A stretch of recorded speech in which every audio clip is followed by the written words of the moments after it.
এখন শুনবেন আজকের গল্প।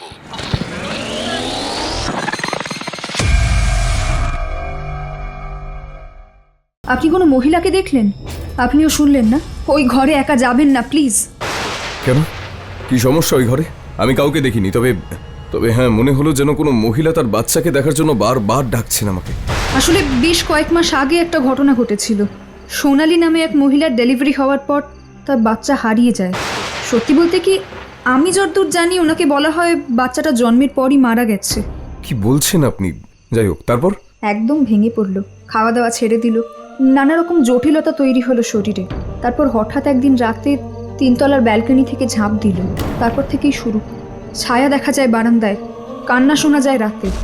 আমি নিজে শুনেছি। ডাক্তারবাবু, আমার ছেলেটাকে বাঁচান ডাক্তারবাবু। পারবেন না ডাক্তারবাবু? কে আপনি? আপনি কাইন্ডলি একবার রিয়া বলে যে নার্স আছেন তাকে ডাকতে পারবেন? যান, বলুন, আমি ডাকছি, আর্জেন্ট। ওনাকে নার্সদের রুমেই পেয়ে যাবেন, এই ফ্লোরেই। অ্যানিম্যাট্রিক্স প্রাইম স্টোরিজের ভূত কথাতে আজ শুনবেন রিক সুন্দর ব্যানার্জির ছায়া হয়ে এসেছিল। গল্প পাঠে আমি অনিন্দ, নিবেদনে অ্যানিম্যাট্রিক্স প্রাইম স্টোরিজ, প্রযোজনা অ্যানিম্যাট্রিক্স মাল্টিমিডিয়া।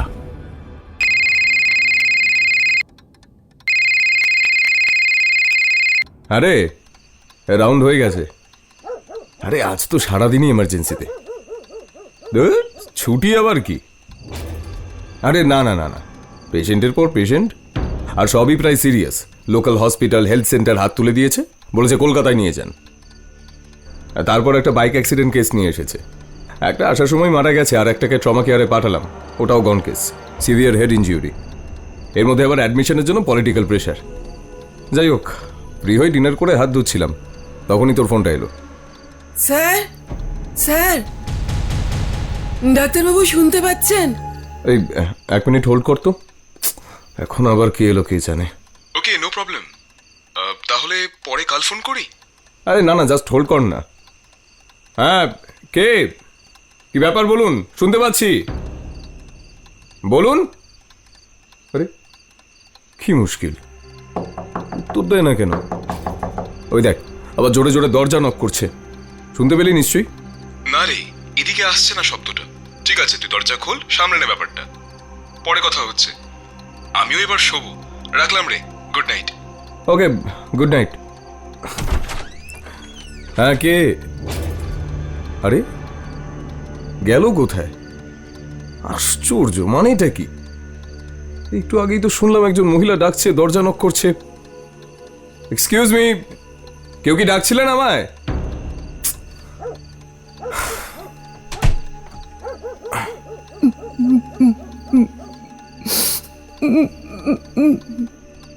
ডাক্তারবাবু, ডাক্তারবাবু, আমার ছেলেটাকে বাঁচান ডাক্তারবাবু। পারবেন না ডাক্তারবাবু? কে? কে ডাকলো? শব্দটা তো আর দরজার বাইরে নেই, একদম ঘরের ভেতরে এসে কেউ ডাকছে যেন আমাকে। কে? কে? তা কি করে সম্ভব? আমি তো তাহলে দেখতেই পেতাম।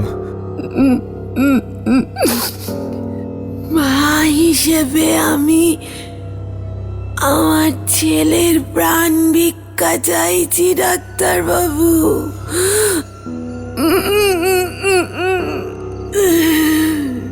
না না না না না, আমি ভুল শুনছি, দিস ইজ অ্যাবসার্ড। কিন্তু এখন এত রাতে কে, মানে কে আসতে পারে এখানে? কয়েক মুহূর্তের নীরবতা কাটিয়ে নিজেকে একটু ধাতস্থ করে নিয়ে আকাশ দ্রুত পায়ে ওয়ার্ডের দিকে এগিয়ে যায়। হাঁপাতে হাঁপাতে ওয়ার্ডে প্রবেশ করে।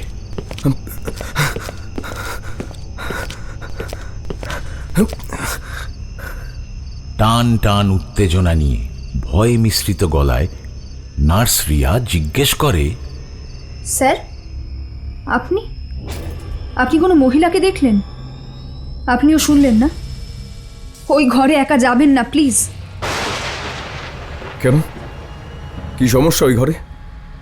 আমি কাউকে দেখিনি, তবে তবে হ্যাঁ, মনে হলো যেন কোনো মহিলা তার বাচ্চাকে দেখার জন্য বারবার ডাকছেন আমাকে। জানি স্যার, রাতে ডিউটি থাকলে আমরা খুব ভয় ভয় থাকি স্যার। মানে আপনি জানেন কোথায় সেই মহিলা? এখন আর নেই। সিস্টার, আপনি কি বলছেন? আপনার কথা আমি কিচ্ছু বুঝে উঠতে পারছি না। একটু ক্লিয়ার করে বলবেন প্লিজ। খুব সিরিয়াস অবস্থা পেশেন্টের, মানে ওই বাচ্চাটার? বলছি স্যার, আপনি বিশ্বাস করবেন কিনা জানি না, আসলে বেশ কয়েক মাস আগে একটা ঘটনা ঘটেছিল। সোনালি নামে এক মহিলার ডেলিভারি হওয়ার পর তার বাচ্চা হারিয়ে যায়।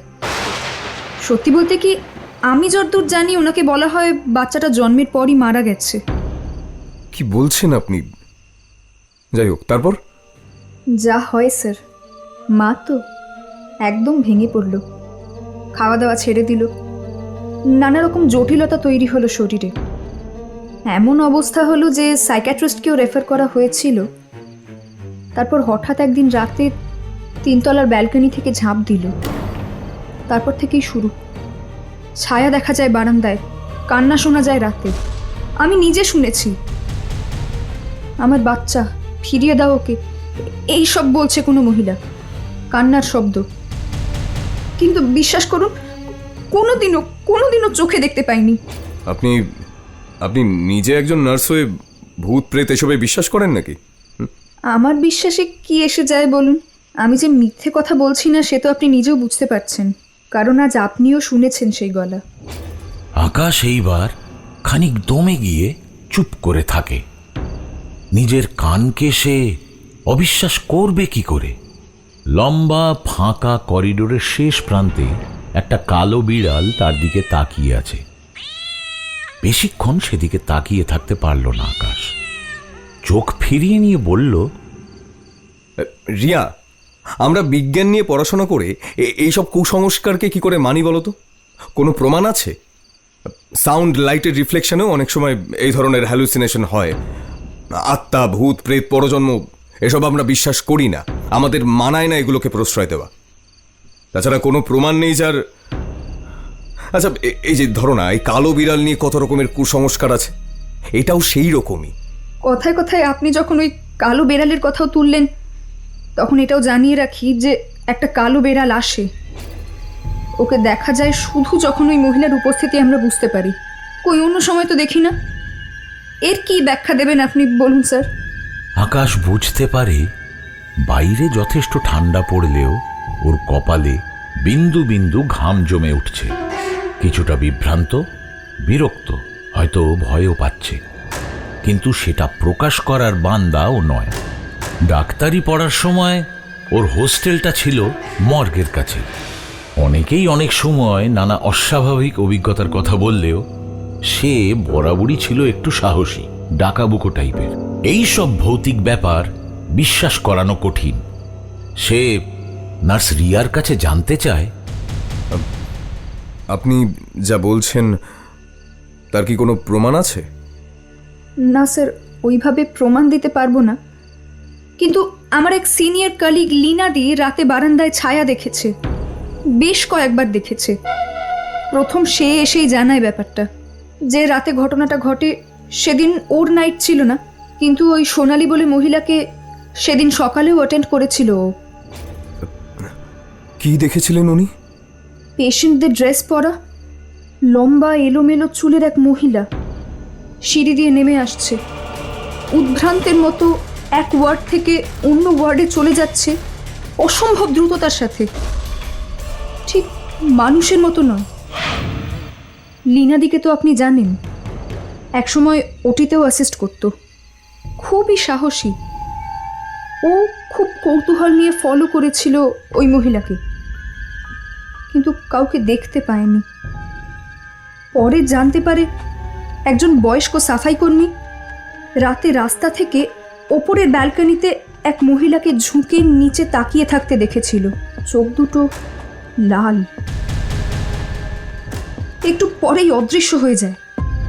আমি নিজে এর আগে 2-3 বার বারান্দায় কান্না শুনতে পেয়েছি, একটা গুমড়ে গুমড়ে কাঁদার শব্দ। কাঁদতে কাঁদতে বারবার সে নিজের বাচ্চার কথা বলছিল। ছুটে গিয়ে দেখেছি কেউ ছিল না, জাস্ট কেউ না। অনেকেই দেখেছে ছায়া পড়ে দেওয়ালে, একজন মহিলার।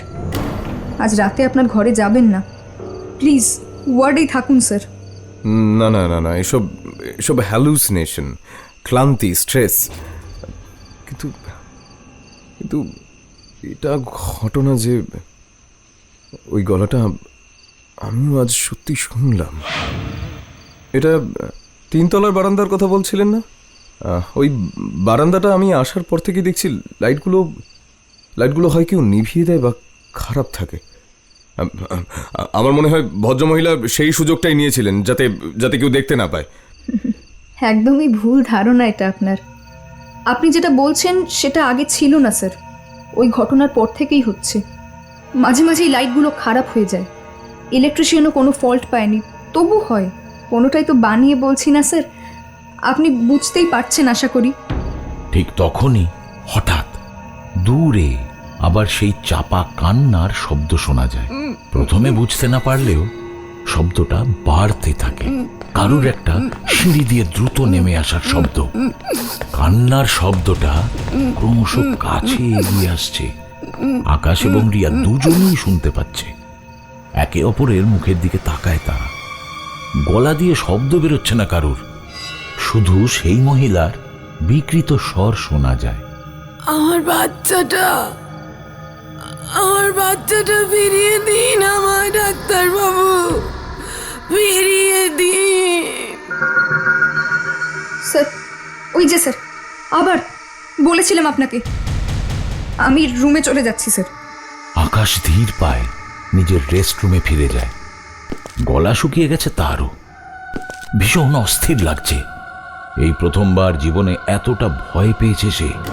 হাত পা মাথা সবকিছু কেমন ভার হয়ে গেছে। জলের বোতল হাতে জল খেতে গিয়েও স্পষ্ট বুঝতে পারছে পেছনে এসে কেউ দাঁড়িয়েছে। আচমকা জোরে বিষম খায় আকাশ, যেন শ্বাসনালীতে জল চলে গেছে, এমন একটা দম বন্ধ হয়ে যাওয়া অনুভূতি। কোনো রকমে নিজেকে সামলে নিয়ে বুঝতে পারে বন্ধ জানলাটা নিজে থেকেই আচমকা খুলে গেল। ভোর প্রায় হবার মুখে, অন্ধকার কাটেনি, এখনো জ্বলছে হসপিটাল ক্যাম্পাসের আলোগুলো। তবে পাখিরা ডাকতে শুরু করেছে। বড় বড় শ্বাস নিতে নিতে আকাশ ধীর পায় জানলার কাছে এসে দাঁড়াতেই আচমকা ওর মনে হয় কোনো এক মহিলার মুখ গ্রিলের ওপার থেকে সরে গেল। ছিটকে সরে আসে সে।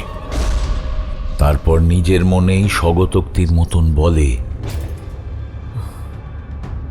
সিস্টার রিয়া তার মানে এর কথাই বলছিল। নিজের চোখকে অবিশ্বাস করার তো আর কোনো জায়গা নেই, কিন্তু এটা কিভাবে সম্ভব? এটা তো দোতলার জানালা, নিচের কার্নিশটাও ভাঙা, পা রাখবে কোথায়?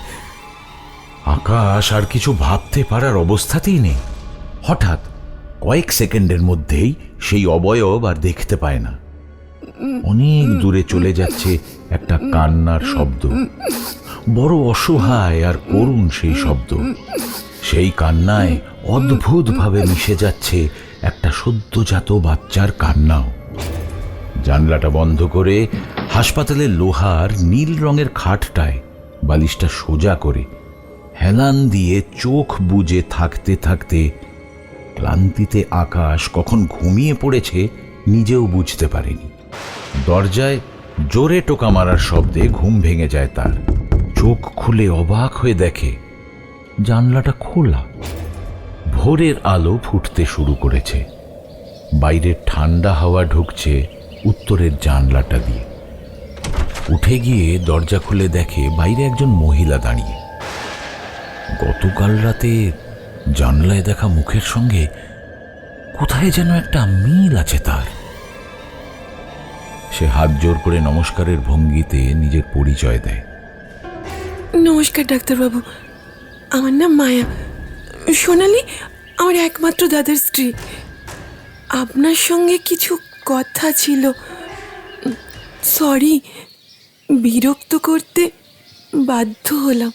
আসলে আমার মনে হলো আপনি ঠিক অন্যদের মতো নন। আপনি অন্যায়কে প্রশ্রয় দেবার মানুষই নন। তা হঠাৎ এরকম মনে হওয়ার কারণ? আমার সঙ্গে তো এই প্রথমবার কথা হচ্ছে আপনার। জানি না, আসলে কাল রাতে আমার ঘুম ভেঙে যায়। বৌদির ঘটনাটার পর থেকে রাতে ঘুমের ওষুধ খেতে হয়। তাও দেখলাম কাল ঘুমটা ভেঙে গেল আচমকাই। ঘুম চোখেই বুঝতে পারলাম কেউ যেন ঘরে আছে। পরে বুঝলাম বৌদির গলা পাচ্ছি, কাঁদছে আর বলছে ওর সাথে যা হয়েছে ঠিক হয়নি। আমায় বলছে এটা নিয়ে কিছু করতে। নতুন একজন ডাক্তার এসেছেন নাকি কিছুদিন হলো, তাকে বলতে। আমি খবর পেলাম সেই ডাক্তার আপনি। একজন নার্স বলল। ঘুম চোখে কিছুটা বিরক্তি নিয়েই একটা দীর্ঘশ্বাস ফেলে আকাশ। লক্ষ্য করে মহিলার চোখে জল। কথাগুলোও বলছিল খুব অসহায় হয়ে, সাহায্যের আশায়। হাতের ইশারায় আকাশ তাকে ভেতরে আসতে বলে। মায়া ঘরে ঢোকে, ধীর পায়। আপনি শুনেছেন কিনা জানি না, আমার বৌদির ব্যাপারটা। ডেলিভারির পর থেকে ওর বাচ্চা মিসিং ছিল। বাচ্চার মৃত্যুর খবর পাওয়ার পর ও যেন কেমন পাগলের মতো হয়ে গিয়েছিল। তারপরে এখানে বৌদি সুইসাইড করে, বারান্দা থেকে ঝাঁপ দিয়ে। কিন্তু আমার সন্দেহ হয় ডেলিভারিতে কিছু একটা ভুল হয়েছে, অথবা আমাদের কোনো মিথ্যে বলা হয়েছে। দেখুন, এই যে রিপোর্ট, হার্টবিট নর্মাল ছিল বেবির, কিন্তু ডক্টর বিজয় চাপ দিয়ে ভুল রিপোর্ট লিখিয়েছেন। আর তিনি এখনো এই হাসপাতালেই আছেন। বৌদি সুইসাইড করার আগে আমাদের বারবার বলেছিল যে বাচ্চা নাকি বেঁচে আছে, কিন্তু কেউ নিয়ে গেছে। তখন ওর মাথা ঠিক ছিল না বলে ওর কথাকে গুরুত্ব দেয়নি কেউ। আচ্ছা, এটা যদি হয়ে থাকে তাহলে সাংঘাতিক অন্যায় হয়েছে। কিন্তু ডক্টর বিজয় হঠাৎ এসব করতে যাবেন কেন? আপনার অভিযোগের একটা ভিত্তি থাকতে হবে তো। আমার দাদার সাথে জমি নিয়ে ঝগড়া ছিল বিজয়ের। ওই একই এলাকার বাসিন্দা তো।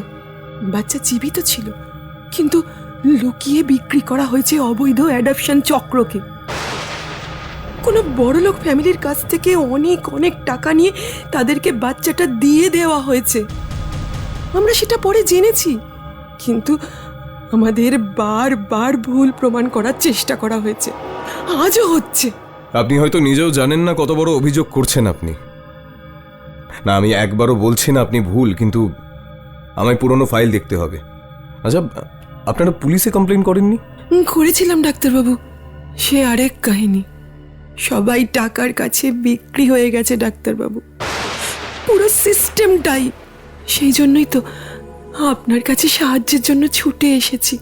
এর সুবিচার না হলে আমার বৌদির আত্মা শান্তি পাবে না ডাক্তারবাবু। কথাটা শেষ হতে না হতেই আবার দূরে সোনালি সেই কান্নার শব্দ ভেসে আসে, সঙ্গে সদ্যজাত শিশুর কান্নার শব্দ। দুজনেই থমকে যায়, হতচকিত হয়ে একে অপরের দিকে তাকায়। আচমকা দমকা হাওয়ায় এলোমেলো হয়ে যায় ঘরের ভেতরটা। আবার সেই ভয়ানক আরতি ভেসে আসে বাতাসে। আমার বাচ্চা ফিরিয়ে দিন ডাক্তারবাবু, শুনতে পাচ্ছেন? ডাক্তারবাবু, ফিরিয়ে দিন ডাক্তারবাবু, আমার বাচ্চাকে ফিরিয়ে দিন। আমার বাচ্চা ওরা কেড়ে নিয়ে গেছে আমার থেকে। ডাক্তারবাবু,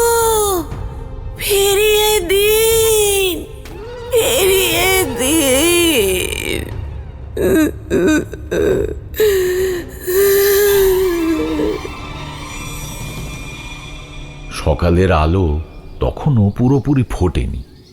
হঠাৎ ঘরের আলোটা কাঁপতে থাকে। দেওয়ালে একজন মহিলার ছায়া নড়তে দেখা যায় স্পষ্ট। আকাশ একটা দীর্ঘশ্বাস ফেলে মায়াকে বলে, আপনি আপনি কাইন্ডলি একবার রিয়া বলে যে নার্স আছেন তাকে ডাকতে পারবেন? যান বলুন, আমি ডাকছি, আর্জেন্ট। ওনাকে নার্সদের রুমেই পেয়ে যাবেন, এই ফ্লোরেই। মায়া সম্মতিসূচক মাথা নাড়িয়ে এগিয়ে যায় হাসপাতালের করিডোর ধরে। কোনো একটা অজানা আশঙ্কায় মগ্ন হয়ে যায় আকাশ। অদ্ভুত কিছু ঘটনা ঘটতে থাকে, যা দেখে সে নিজের চোখকেও বিশ্বাস করতে পারে না। সেই ঘরের একপাশের র্যাকে স্তূপ করে রাখা পুরনো ফাইলের গাদা থেকে 4-5টি ফাইল আচমকা হুড়মুড় করে পড়ে যায়। লোহার খাটের পায়াটা কাঁপতে থাকে। কোনায় রাখা একটা হুইল চেয়ার নিজে থেকে চলতে শুরু করে। আকাশ বুঝতে পারে একটা অদৃশ্য শক্তি যেন কেউ ওই ফাইলগুলোর দিকে টানছে। আকাশ সেদিকে পা বাড়াতেই চারপাশের অস্বাভাবিক ব্যাপারগুলো থেমে যায়। শুধু একটা মহিলার ছায়া নড়তে থাকে দেওয়ালে। হঠাৎ একটা ফাইল মাটিতে ঘষে ঘষে এগিয়ে আসতে থাকে আকাশের দিকে, ঠিক যেন কেউ ঠেলে নিয়ে আসছে। আকাশ কি করবে বুঝে উঠতে পারে না, থমকে দাঁড়ায়। ফাইলটা কাছে এসে থামতেই হাতে তুলে নিয়ে পাতা উল্টাতে থাকে। হতবাক হয়ে দেখে সোনালির ডেলিভারি ও বাচ্চার মৃত্যুর কারণ হিসেবে লেখা আছে প্লেসেন্টা প্রিভিয়া, ফিটাল ডিস্ট্রেস, যার মানে বাচ্চাটির মৃত্যুর সম্ভাব্য কারণ হিসেবে বলা হয়েছে গর্ভাবস্থার দ্বিতীয়ার্ধে যোনি থেকে রক্তপাত। জটিলতাগুলি হল প্লেসেন্টা অ্যাক্রিটা, বিপজ্জনক নিম্ন রক্তচাপ বা প্রসবের পর রক্তস্রাব, ভ্রূণের বৃদ্ধির সীমাবদ্ধতা। আকাশ নিজের মনেই বলে, কিন্তু এই সমস্যা তো খুব রেয়ার।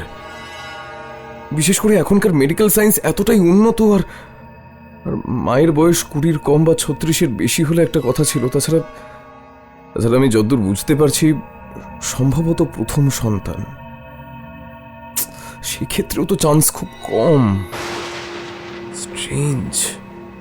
ইতিমধ্যে মায়ার সঙ্গে রিয়া আসে আকাশের ঘরে। আকাশ ওদের দেখে কিছুক্ষণ তাকিয়ে থাকে। ভীষণ থতমত খেয়ে গেছে এই পুরো ব্যাপারটাতেও। রিয়াই প্রথম জানতে চায়, আমায় ডাকছিলেন? কি হয়েছে স্যার? আর্জেন্ট কিছু?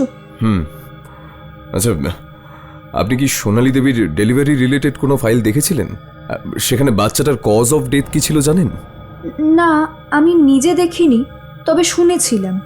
প্রথমত প্রেগনেন্সি রিলেটেড একটা জটিলতা ছিলই। তাছাড়া সিজার করার সময় বোঝা যায় বাচ্চার বডি প্লেসমেন্ট ঠিক নেই। বেবি খুব স্ট্রাগল করেছিল বেরোনোর সময়, আলটিমেটলি সারভাইভ করেনি। ইনফ্যাক্ট সোনালি নিজেও খুব কষ্ট পেয়েছিল। বুঝলাম। আচ্ছা, ওই ফাইলটা কোথায় থাকতে পারে, এনি আইডিয়া? আমি লীনাদিকে জিজ্ঞেস করব স্যার। গাইনো ডিপার্টমেন্টেই থাকবে আশা করি। আপনি শুনলে অবাক হবেন, এই ঘরেই ছিল ফাইলটা। মানে কিভাবে সম্ভব? ওই যে বলছিলেন না, সব কিছুর ব্যাখ্যা হয় না, আমি আজ সেটা বুঝতে পারছি। আর এটাও মনে হচ্ছে ঠিক মতো তদন্ত করলে কেঁচো খুঁড়তে সাপ বেরোতে পারে। এই দেখুন, এই নোট বৌদির হাতের লেখা, ডেলিভারির আগের দিনের। ডক্টর বিজয় চাপ দিচ্ছে অপারেশনের জন্য। বাচ্চার হার্টবিট নর্মাল, কেন জোর করছে? আমি তো নর্মাল ডেলিভারিতে ভয় পাচ্ছি বলিনি ওনাকে। আসলে জমি নিয়ে দাদার সাথে শত্রুতা ছিল বিজয়ের, তাই এটা করলো আমাদের সাথে। এর শাস্তি ওকে পেতেই হবে, দেখবেন, না হলে বৌদির আত্মা শান্তি পাবে না। দেখুন, এটা বৌদির শেষ দিনের ছবি, চোখে ভয়। হঠাৎ দরজায় টোকা, কেউ দাঁড়িয়ে বাইরে। আকাশ চিৎকার করে ছুটে যায় বাইরে। কে? অসম্ভব গতিতে একটা অবয়ব এগিয়ে যাচ্ছে বারান্দার দিকে। আকাশ তার কাছ অবধি পৌঁছতে পারছে না কিছুতেই। দাঁড়ান, দাঁড়ান! অবশেষে দৌড়ে এসে পৌঁছয় বারান্দাতে। অবয়বটা আর নেই, এখন শুধুই ছায়া। ছায়াটা যেন বারান্দা থেকেই ঝাঁপ দিয়ে মিলিয়ে যায়। আকাশ হাঁপাতে থাকে দেওয়ালে হেলান দিয়ে। বন্ধ চোখ আবার খোলে সোনালির গলার স্বর শুনে। আমার বাচ্চাটা ফিরিয়ে দিন আমায়, ডাক্তার বাবু, ফিরিয়ে দিন আমায়, এনে দিন ওকে, এনে দিন ডাক্তার বাবু। আকাশ বুঝতে পারে এ এক এমন অভিজ্ঞতা তার জীবনে যেটা নিজের সঙ্গে না ঘটলে তার পক্ষে বিশ্বাস করা কঠিন ছিল। এখন সে শুধু একজন ডাক্তার নয়, মানসিকভাবে জড়িয়ে পড়েছে সোনালির বাচ্চা সংক্রান্ত ঘটনার আসল রহস্য উন্মোচন করতে। রিয়া ও মায়া অপেক্ষা করছিল। আকাশ ফিরে এসে তাদের বলে, আমি এই ঘটনার আসল রহস্য খুঁজে বের করতে চাই। ডক্টর বিজয় একটা কিছু ঘোটালা পাকিয়ে রেখেছেন বুঝতেই পারছি, কিন্তু যথেষ্ট তথ্য প্রমাণ না থাকলে ওকে ধরা যাবে না। আমি পুলিশ নই, গোয়েন্দাগিরিও করতে চাইনি কখনো, কিন্তু একজন ডাক্তার হয়েও আমার একটা মানবিক কর্তব্য আছে, সেটা আমি পালন করব। অন্যায় হয়েছে বুঝেও মুখ বুজে থাকবো না, এইটুকুই বলতে পারি। অনেক ধন্যবাদ ডাক্তার বাবু। আমিও আছি আপনার সাথে স্যার, আমি আমার সাধ্যমতো চেষ্টা করব। আপনি কি লীনাদির সাথে কথা বলতে চান?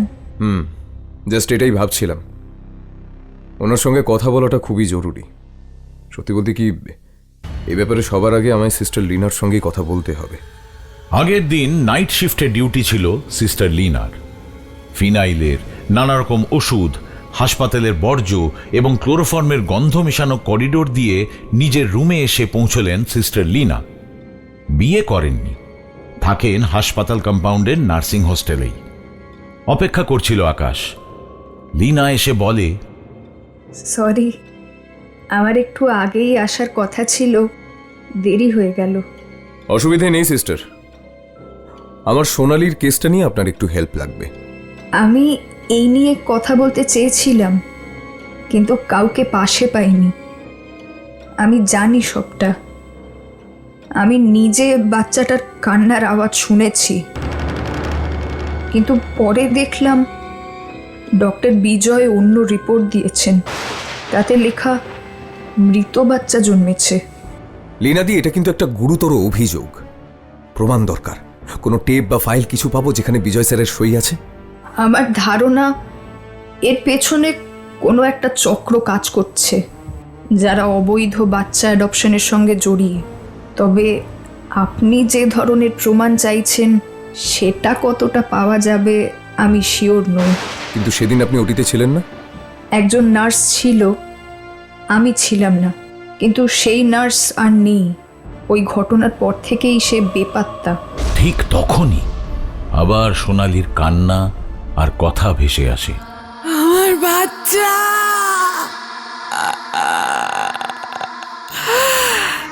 আমার বাচ্চা, ডাক্তার বাবু, ওরা কেড়ে নিয়ে গেছে আমার থেকে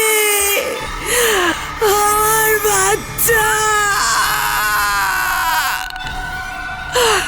আমার বাচ্চা, ওরা কেড়ে নিয়ে গেছে আমার থেকে আমার বাচ্চা, ও আমার, আমার।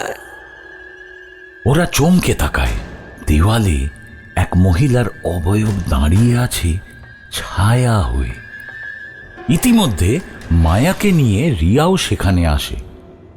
লিনা বলে, আমি শুনেছিলাম এক দম্পতি নাকি 50 লাখ টাকা দেবে বলে লোভ দেখিয়েছিল ওই সিস্টারকে।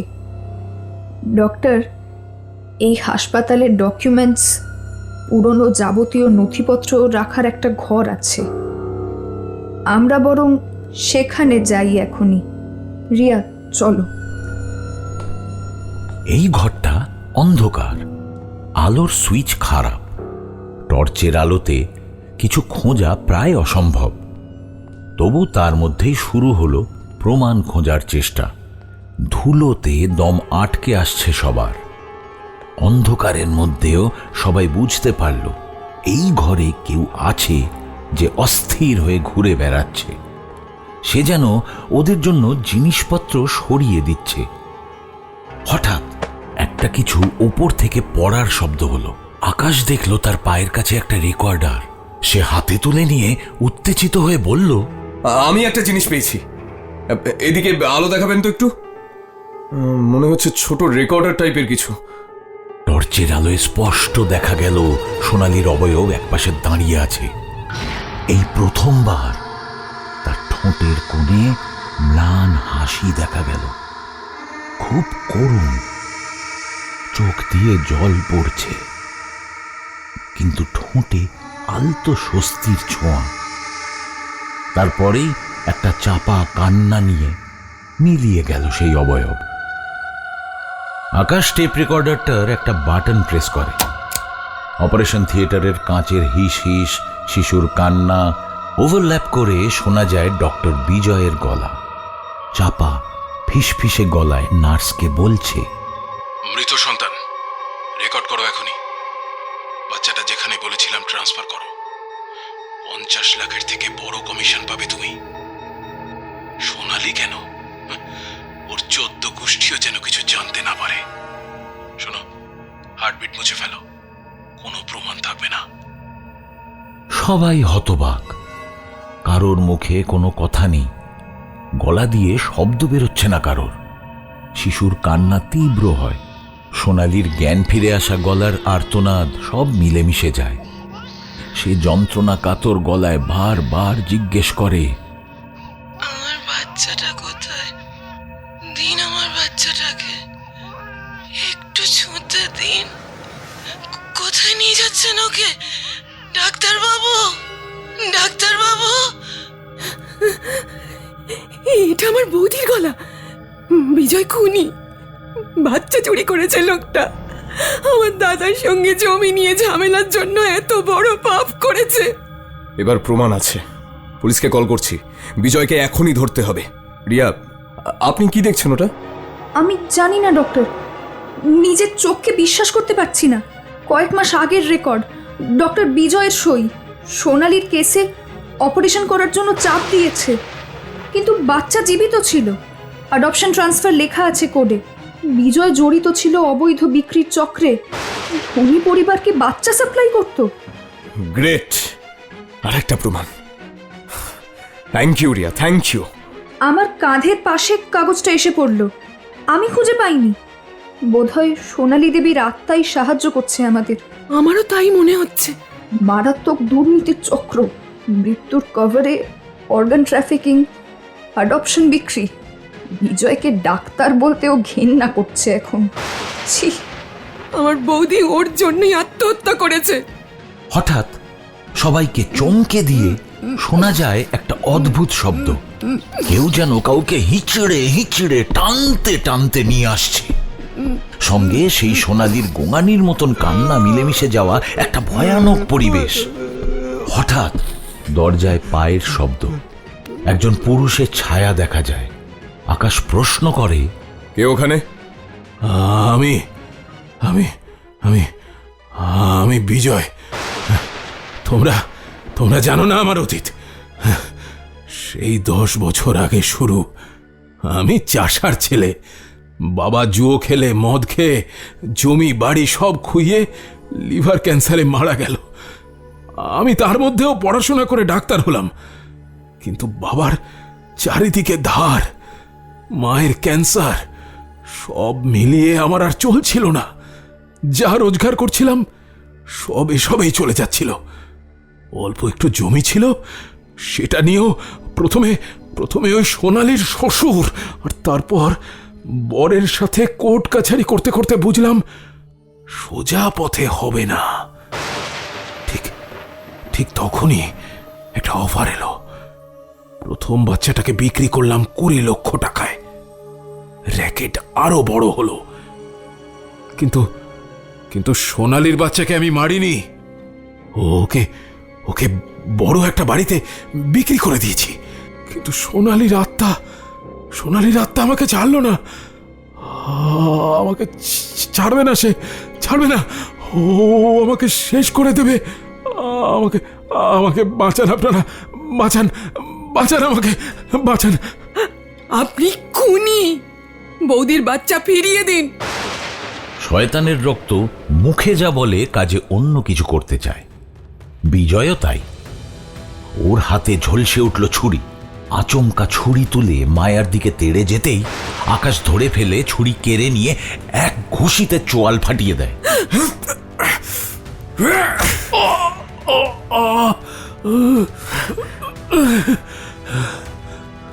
ছিটকে পড়ে বিজয়, কাতরাতে থাকে। হাসপাতালের আর কে কে জানতো তোমার এই বাচ্চা বিক্রির ব্যবসার কথা? কেউ না, কেউ না। শুধু শুধু এই কেসটায় সোনালির জন্য খবরটা ছড়িয়ে পড়েছিল। ওর আত্মার কাছে হেরে গেলাম আমি। এটা মৃত সোনালির প্রতিশোধ।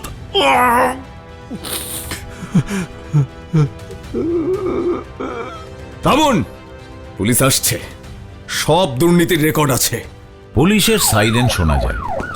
হাসপাতালের বাইরে জিপ থেকে কয়েকজন পুলিশ নেমে ঢুকে যায় হাসপাতালে। ডক্টর বিজয় গ্রেপ্তার হয়। ডক্টর বিজয়, আপনাকে গ্রেপ্তার করা হচ্ছে অবৈধ অ্যাডপশন, দুর্নীতি ও খুনের অভিযোগে। আমরা আরো কিছু প্রমাণ পেয়েছি, অভিযোগ পেয়েছি, যাতে আরো ডাক্তার জড়িত বলে মনে হচ্ছে। থানায় গিয়ে সেসব নিয়ে কথা হবে আপনার সঙ্গে। চলুন। পুলিশও কিচ্ছু করতে পারতো না, কিচ্ছু করতে পারতো না। আপনাদের আগের ওসি আমার থেকে অনেক টাকা কমিশন নিয়ে মুখ বন্ধ রেখেছিল, কিন্তু কিন্তু ওই সোনালি আমাকে ছাড়লো না, ছাড়লো না। ওর আত্মা আমাকে ধরিয়ে দিল।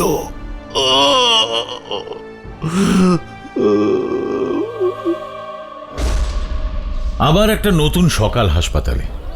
নতুন আলো, শীতের নরম রোদ। আকাশ একা দাঁড়িয়ে, কিছুটা ক্লান্ত, আনমনা। তিনতলার সেই বারান্দাটার দিকে তাকিয়ে থাকে, যেখান থেকে ঝাঁপ দিয়েছিল সোনালি। না, এখন আর ওর ভয় করছে না। অদ্ভুত একটা তৃপ্তি মনের মধ্যে। ওর বিজ্ঞান সর্বস্ব মন যে এভাবে বদলে গেল, তার জন্যে আকাশের কোনো আক্ষেপও নেই। মায়া কখন এগিয়ে এসে দাঁড়িয়েছে ওর পেছনে, ও বুঝতেও পারেনি। আকাশ নিজের মনেই বলে, এই ঘটনা হাসপাতালের বাতাসে চিরকাল ফিসফিস করবে, কিন্তু সোনালির মতো আর কোনো মা ভুগবে না। ডাক্তার হিসেবে সত্যের পক্ষে দাঁড়ানোর শপথ নিলাম আজ। আচমকা শুনতে পায় মায়ার গলা। সে পেছনে দাঁড়িয়ে চোখে জল নিয়ে বলে, বৌদির আত্মা শান্তি পেল আজ। আমার দায়িত্ব শেষ হলো, এবার যাবার পালা। ডাক্তারবাবু, আমার আর একটা শেষ উপকার করবেন? হ্যাঁ, বলুন। গত পরশু রাত থেকে আমার শরীরটা ভেন্টিলেশনে রাখা আছে।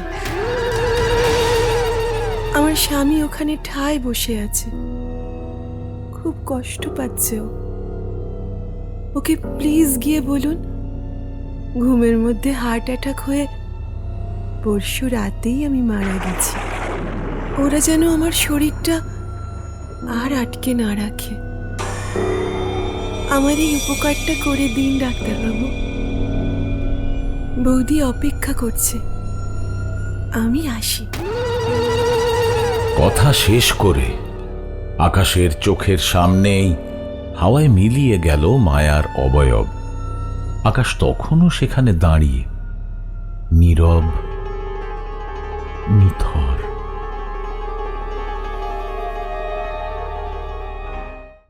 এতক্ষণ আপনারা শুনছিলেন ছায়া হয়ে এসেছিল, কলকাতার কোনো এক নার্সিংহোম বা হাসপাতালের ভিতরের গল্প।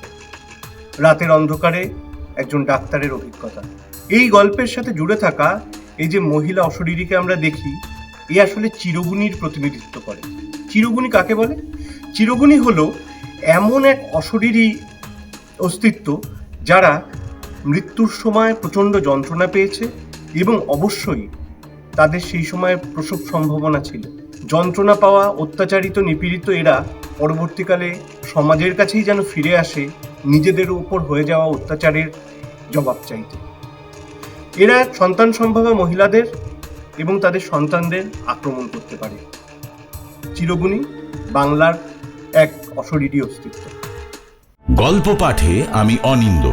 বিভিন্ন চরিত্রে অভিনয় করলেন ব্রতদীপ মুখার্জি, মিঠু চক্রবর্তী, চিত্রাঙ্গী রায় ও শান্তনু দত্ত। নিবেদনে অ্যানিম্যাট্রিক্স প্রাইম স্টোরিজ, প্রযোজনা অ্যানিম্যাট্রিক্স মাল্টিমিডিয়া।